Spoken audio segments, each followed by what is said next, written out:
আগের দিন তোমাদের সাথে যে ভিডিওটা শেয়ার করেছিলাম তাতেই বলেছিলাম ওটসের চিলার কথা, আর সেটা শুনেই আমায় কয়েকজন বলেছে রেসিপিটা শেয়ার করতে, তাই আজ তোমাদের সাথে রেসিপিটা শেয়ার করতে এলাম।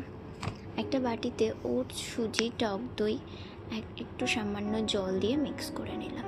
এবার গাজর, beans, capsicum, corn, mushroom, tomato, পেঁয়াজ, পনির, যা সবজি ছিল সবটাই দিয়ে ভালো করে মিক্স করে নেব। কোনো সবজি ম্যান্ডেটারি নয়। আমাদের বাড়িতে যেহেতু সবজি খেতে সবাই ভীষণ ভালোবাসে, মোটামুটি সব সবজি অ্যাভেলেবেল থাকে সব সময়, তাই দিয়ে দিলাম। একটু পেরি পেরি মশলা, একটু চিলি ফ্লেক্স, একটু অরিগানো, একটু নুন দিয়ে মিক্স করে আধা ঘন্টা ঢেকে রাখবো।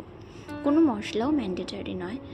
তোমরা চাইলে ম্যাগির মশলাও দিতে পারো, সাম্বার মশলাও দিতে পারো, পেরি পেরি মশলাও দিতে পারো, কোনো মশলাই ম্যান্ডেটারি নয়। বাস আধা ঘন্টা পর একটু হালকা তেল ব্রাশ করে চাটুতে এপিট ওপিট করে ভেজে নেব। হয়ে গেল ওটসের চিলা। ভীষণ ভালো আর ভীষণ হেলদি একটা খাবার। তোমরা যারা ডায়েট করছো তারাও এটা ট্রাই করে দেখতে পারো। সত্যি বলছি, খেতেও যেমন সুন্দর, করাটাও ভীষণ সহজ আর ভীষণ হেলদি একটা খাবার। আগেই বলেছিলাম এটা আমি আমার বান্ধবীর থেকে শিখেছি, ওর মেয়েকে টিফিনে এটা করে দেয়। তোমরা চাইলে তোমাদের নিজেদের বাচ্চাকেও টিফিনে এটা দিতে পারো।